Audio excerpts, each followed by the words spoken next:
Okay, we're going to do a few of the problems that you had on exam number 3. Um, this was one of the questions, and you had a certain volume of sodium hydroxide and at a certain concentration, and used it to titrate a certain volume of hydrochloric acid, of which the concentration was not known. So you're doing a titration of an unknown concentration of hydrochloric acid. And you had some data that was located on a certificate of analysis of this particular hydrochloric acid, and it gave the concentration that was reported at a certain temperature.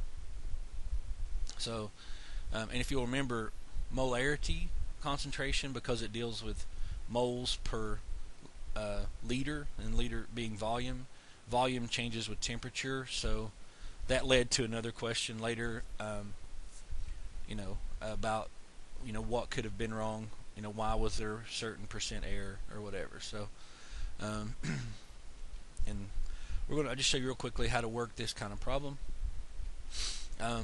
First of all, you got to read through the problem and see what goes with what. And if you have the reaction of neutralization between sodium hydroxide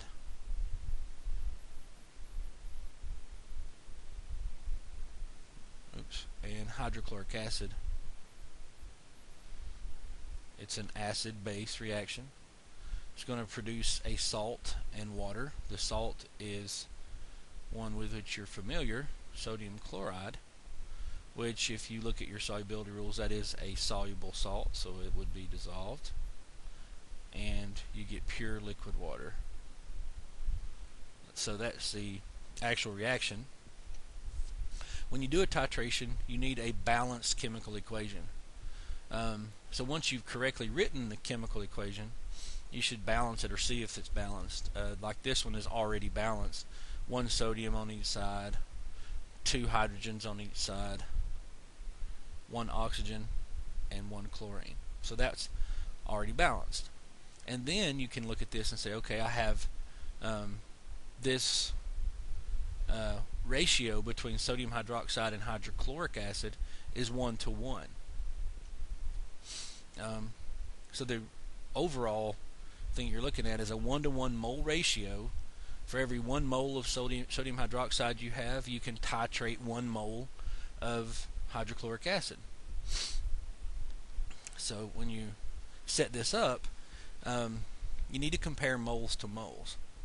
So this particular one, you see what goes with what. And then, if you're taking your test, you just need to make sure that you identify what goes with what. So 31.18 milliliters of this stuff, right? And 42.5 milliliters in a second trial.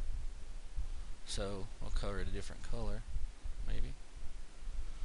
And in a third trial, you had a different volume that you used, like that. So that's the concentration of sodium hydroxide each time. So it was a standardized solution, and it was the same. So the concentration of the base was very well known, and used the same the same concentration every time. Now, for each amount of hydrochloric acid, where it says respectively, that means the first one goes with the first one, and the second one goes with the second one. So the first one, I'm going to color the same color here as the first one I colored there, and then the second one, the same as the second color, and the third one, the same as the third color, like that. So in this first part, you look at 31.18 milliliters of this molar concentration. So one way to look at that is this is moles per liter, right here. So there are, the concentration of the NaOH is 0.425 moles of NaOH per liter of solution. Or you could just say 1,000 milliliters of solution if you wanted to do it that way. And I might choose to do that since this is already in milliliters. That just makes that a simpler thing to cancel out. So when you go to do the actual calculation, you start off with your volume of your base. So for trial number 1, you had 31.18 milliliters of solution, NaOH solution. Make me a nice straight line. Well, we know from the concentration that there's 1,000 milliliters in a liter. So 1,000 milliliters of solution will contain 0.425 moles of NaOH. Just like that. And then you have converted it to moles. And if you have a balanced chemical equation, once you have moles of something, you can go to moles of something else in there in the equation. You know it's 1 to 1, so it's 1 mole of NaOH for every 1 mole of HCl. And now you've essentially went from milliliters of solution to moles of HCl. And you want your concentration, the brackets mean concentration, so in molarity, so that's moles per liter. So this is going to give you moles of HCl.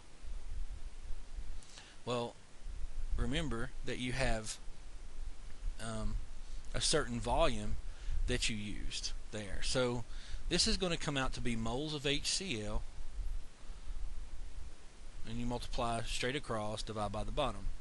And then you have 32.67 milliliters of the HCl that you actually titrated.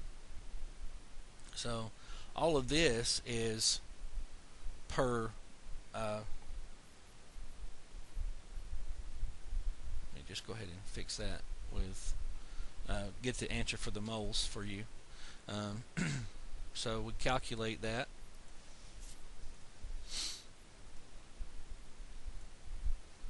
We would have 31.18 times 0.425 and then divided by 1,000. So this is how many moles that you have of the hydrochloric acid that you titrated. But we're not done with the problem yet, because that's just moles. So I'm going to just kind of scoot that back over. And then what we have to do is we get this number of moles of HCl. So I'm just going to kind of continue that out, just like that. And that moles of HCl is contained in 32.67 milliliters of solution. Well, we need moles over liters, so we need to go from milliliters on top there and liters on the bottom. So there are 1,000 milliliters in 1 liter. So this will cancel out, and you'll ultimately end up with moles of HCl per liter of HCl solution. So to the number we just got on our calculator, which I'll pull back right there so you can kind of see it,